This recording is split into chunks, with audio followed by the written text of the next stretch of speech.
Alright guys, let's talk about airbags. I wanted to share my experience. I'm going to use a Ford because I can show you guys better. So these are 7,500 airbags, right? I'm going to show you how I got my airbag system set up and why I think this is the best solution. And also we'll run a parallel why I believe the OEM airbag system is just too complicated and there's absolutely no need for all that headache, but maybe 10% of guys out there, okay?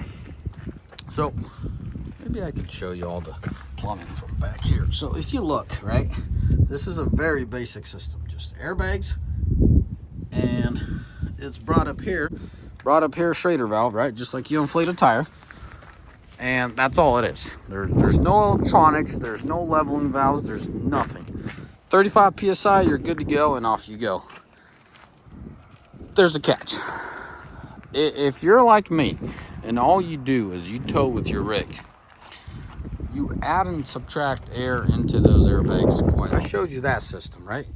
In this truck, in my personal rigs, that's what I do. You see the pressure in the airbags? None. So that drains whatever's left of it, and that applies the pressure. But this complicates things so much more. Now you need a reservoir tank. Now you need an air compressor. You need plumbing, electrical, right? You need to add some relays. I got a big old switch here. The relays get flipped on once there's juice in the ignition, and off we go, right?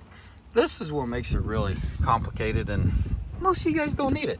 All you do with your truck is you tow. That's how every single one of my work trucks are set up. My guys, you know, my hotshot setups, that's all you have. 2 airbags, a Schrader valve, that's it. If there's an air leak, really easy to identify, and off you go with life. Now,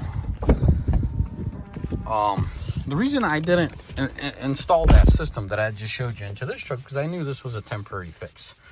This was a temporary truck, which could have grown into a permanent truck, or I was just going to pick up a 25 Ram, which now we're in the works of doing. So with that being said, I just left it as it is, right?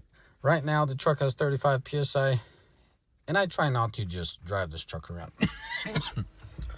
Oh, spill the beans.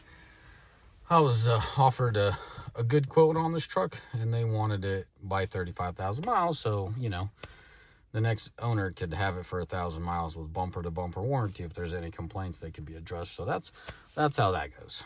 Now, the ultimate question, why I believe factory air, 95% of you guys should not buy that option. Because it's a headache. It is way too overcomplicated.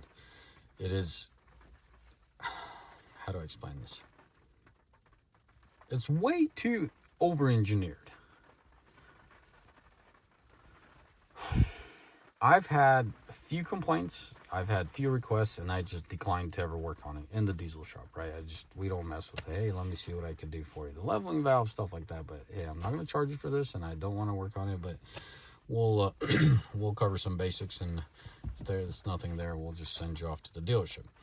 I mean, there's air dryers, there's modules to purge the system. There's just no need for it. The fact that Ram isn't, you know, building them with a single rear wheel right now, I'd give 2 crap tails, and I'd tell everybody, stay away from that system. It's too complicated. 5% of you guys, and that's primarily the older generation that just doesn't, the older fella that just doesn't put that much miles on it, doesn't put the truck through everyday extreme weather, let it be heat, cold, primarily the cold that you should be concerned for, that condensation in the tank, XYZ, right? 5% of you guys who actually need the system, the system's good. The system's very convenient, but it's really finicky. If you're going to work your truck, beat it up, off-road it, stay away from it. If you're going to haul a heavy camper once in a blue moon or a heavier boat, that's a good thing to have. Hopefully I've identified who I would advise to get it, first of all.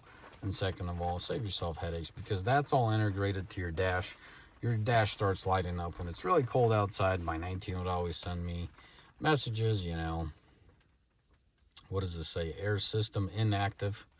And it wouldn't deflate the airbags for you. It would just kind of, whatever they're at that time, 20 psi, would just hold them there for you. It wouldn't inflate or deflate. With that being said, it's a headache matter for me.